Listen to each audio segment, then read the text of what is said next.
झीला में गर्दा कवारत चला उठ जाएला ऐसन सरद हवा राजा जी तू मर्द नहीं माथा के दर्द हवा राजा जी तू मर्द नहीं माथा के। मैंने स्टार्टिंग में गाना गाया था अभी मंच पे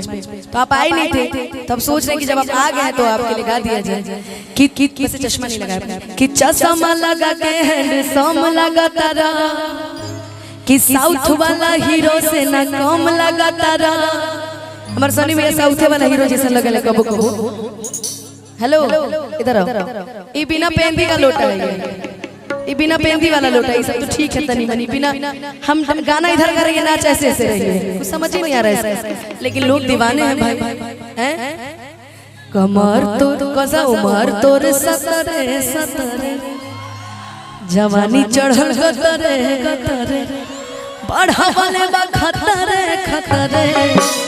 कमरिया पतरे। लेकिन सनी भैया के लिए एक लाइन कि चश्मा लगा के हैंडसम लगा तारा साउथ वाला हीरो से ना कम लगा तारा चश्मा लगा के हैंडसम लगा तारा साउथ वाला हीरो से ना कम लगा तारा तोहरे के दिल हम देहबे करे जा तू तोहरे के दिल हम देहबे करे जा तू तोहरे के दिल हम देहबे करे जा तू तब बम लागतारा।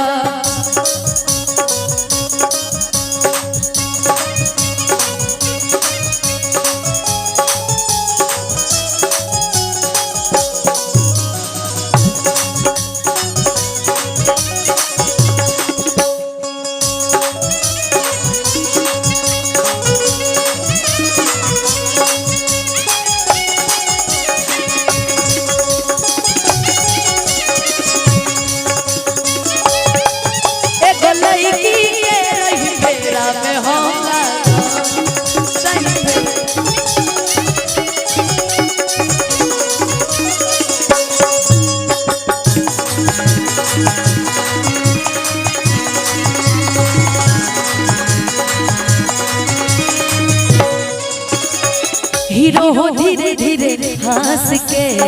सीधे करे जवा में हंस के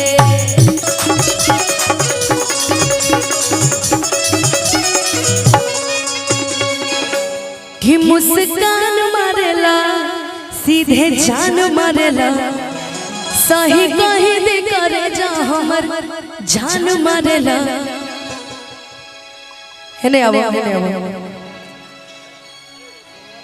हम हेमा मालिन तू धर्म लगा तारा